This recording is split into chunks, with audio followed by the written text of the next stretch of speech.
Running a mystery in D&D, it can be one of the most rewarding things you do as a DM. But man, can it also be one of the most frustrating. We've all been there, right? You've spent hours describing the scene, you've planted the perfect clues, and you're sitting there thinking, this is obvious, they're gonna get this in 5 minutes. But then, the session grinds to a halt. Your players get laser focused on some random, meaningless object, they walk right past the critical evidence, or they completely miss the villain's motive. Or, the worst case scenario, they just throw their hands up and say it's unsolvable. But here's the big secret, the thing we have to get our heads around. This isn't a player problem. It's actually a design problem. See, most D&D mysteries fail because we, as dungeon masters, fundamentally misunderstand how our players are processing information. They don't have our bird's eye view of the scene. They can't see the intricate web of cause and effect that we do. They're looking for something else entirely. Okay, so let's dig into that. When your players walk into a crime scene, they're juggling a bunch of things at once.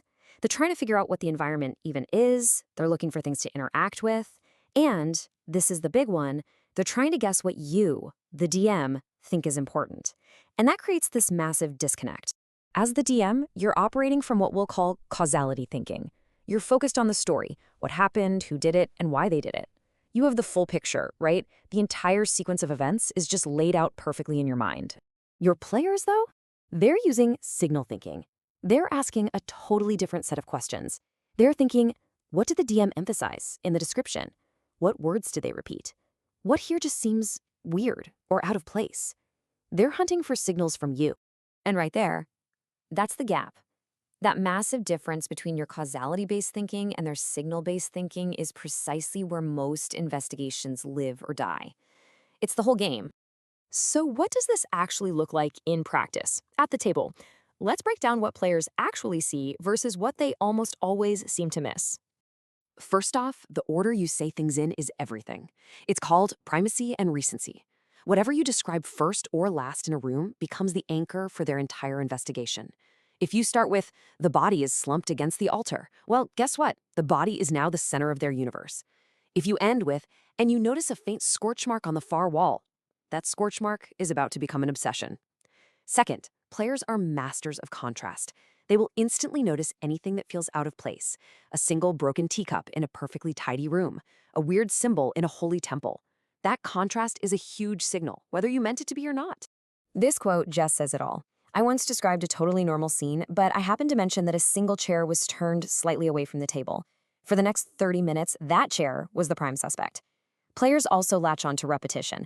If you mention a detail twice, even by accident, they're going to assume it's critical. And finally, they are laser-focused on how NPCs are acting.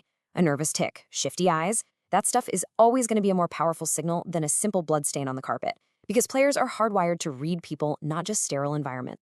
Okay, now for the painful part. The clues we think are super obvious, but players almost never catch. First up, passive environmental details. I'm talking about things like blood spatter patterns or the direction of footprints. It all just gets lost in the noise. To a player, hearing "the room is a mess" and "the room was staged to look like a mess" sound exactly the same at first. Second, they always miss negative space. That is, what isn't there. If you haven't already established that the victim always wore a special ring, your players will never even think to notice that it's missing. Players also really struggle with timeline clues. Time is just too abstract at the table. Saying something happened 2 hours ago means basically nothing, but saying it happened before the evening bells rang gives them a concrete anchor. And lastly, they'll miss any motive that doesn't have personal stakes. They almost never figure out why something happened unless it directly affects an NPC they care about. And the reason for all this isn't that they're not smart. The problem is information bandwidth. Your players are already managing their character abilities, the party dynamics, tactical positioning. If your clues are too subtle, too passive, or too abstract, they're going to get lost. So how do we fix this mess? Well, we can actually borrow from modern D&D design philosophy, which is all about giving players clarity instead of trying to trick them with gotcha moments. And your investigations should have that exact same mindset. First, clues have to be discoverable through play, not just blind guesswork. This means multiple skills should be able to uncover the same clue. Second, show consequences, not just evidence. Don't just say, you find some arcane residue. Say something like, whatever spell was cast here didn't just kill the victim. It feels like it unraveled something fundamental in the room. Now they have something to really react to. And third, use NPCs as training wheels. Have a guard or a witness misinterpret the evidence and draw the wrong conclusion. Your players will learn how to read the scene by reacting to what others get wrong. All right, let's put this all together with a quick example. Imagine this scene. We're in a mage's study. A respected arcanist has been found dead, and the study was locked from the inside. Classic. So here's the real story. The killer used a spell with a delayed effect, magically locked the door on their way out, and staged a break-in to throw people off. Now, what do the players see?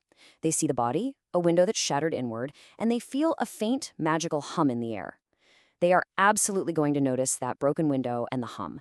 What they're going to miss is the subtle timing of the spell and the crucial fact that the window was staged.